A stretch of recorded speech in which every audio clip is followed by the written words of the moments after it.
We're here at Mayor Karen Bass's home. We're actually not in front of her house because there's a new ordinance where we can't be within 300 feet of her home to protest the fact that she is supporting a genocide. I'm here because we've tried everything else. We've made our calls, we've shown up, we've voted, we've spoken to our representatives, and they just don't hear us. We don't know what else to do. We're losing people in Gaza day after day, in Palestine day after day, specifically with the land sales, selling illegal, stolen land in Palestine.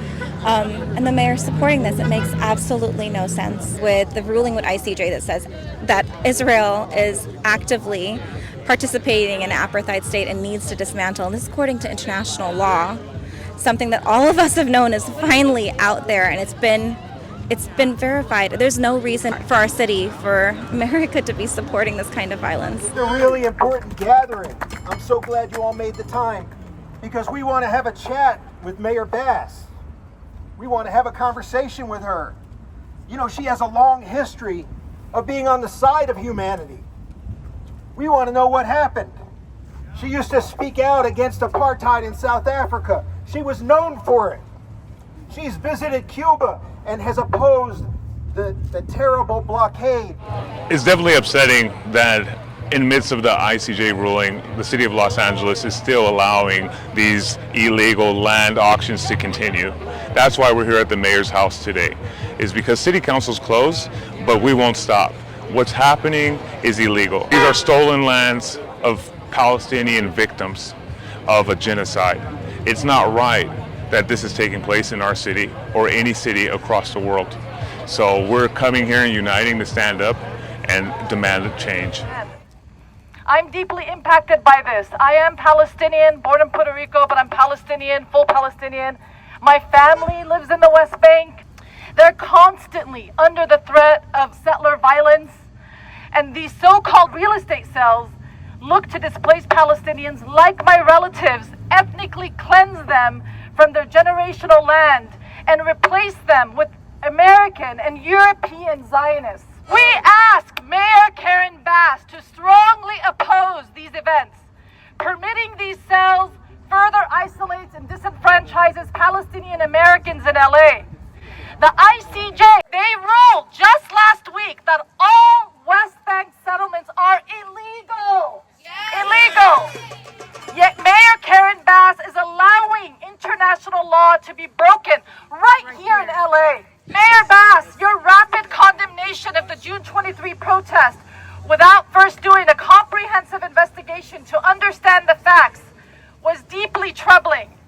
It is essential to recognize that pro-Palestinian demonstrators were there to protest the illegal land sale, and they were attacked by Zionists. A critical detail that was overlooked in both your statement and much of the media coverage. The media significantly portrays these events with significance bias and without proper context. The June 23rd protest at the Pico-Robertson synagogue was initially reported as an anti-Semitic incident, without any mention that the protest was actually against the ethnic cleansing of Palestinians. And the mayor repeated this false narrative. Moreover, hosting a sale of Palestinian land inside a synagogue amidst the genocide in Gaza is a cynical and deliberate ploy to paint our movement for freedom as an anti-Semitic one. I'm Derek Tatine Bermudez Hendricks. I'm a descendant of Christian Hendricks and Miss Jessica Tatine. I was born in the United States Virgin Islands, down in the island of St. Croix. I'm here to stand in solidarity with the Palestinian family and their ancestors, with my ancestors from the Virgin Islands. I am here along with several other activists and pro-Palestinian folks who want to send a message to Karen Bass. And that is to simply say that we are totally in opposition to your condoning any sale, illegal sale of stolen Palestinian property. This is an outrage, it is illegal, and you, as a responsible person in charge of the city of Los Angeles, should know better. On that day at Arastora, peacefully assembling with other folks, pro-Palestinian, peacefully, non-violently assembling to make a statement to simply say we know what's going on here inside the synagogue. It was not that worshipers were arriving to worship. It was that people were arriving to buy stolen land that belongs to Palestine families.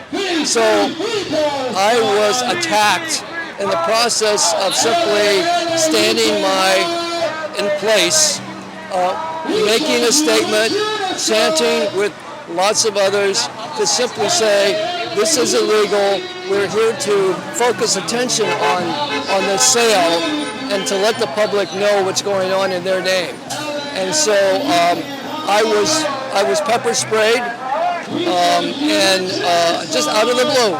And later on, as we were consistently pushed and moved and fights broke out along the way, I eventually ended up in a car with a friend, and we were again pepper sprayed because our car was attacked by a mob of Zionists, and it was really quite threatening. I felt so vulnerable, and that wasn't what I had planned to experience that day. But the police were of no help. They were of no help. They created no sense of order there, and again, it was a situation that got out of control very quickly. And sooner than later, our numbers were in a situation where we were overwhelmed, and we simply had to make a decision to leave. What do you want the mayor to know about that day? I want her to know, because I watched her press conference, and when she said that she knows the community, and that what she was assuming had happened was an attack on Jewish people. This was anti-Semitic, was not anti-Semitic at all. We were not in any mode to attack. We were the subjects, we were the victims of their attack. And they were bound and determined to consistently call out more forces to find new and more creative ways to attack us.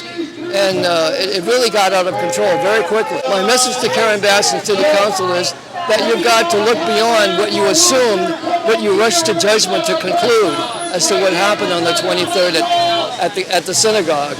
And so we want you to know what happened. We are here with the truth to tell you. We want to make sure that you understand the issue, and that what you indicated at that press conference on Monday, the day after, was far from the reality of the situation.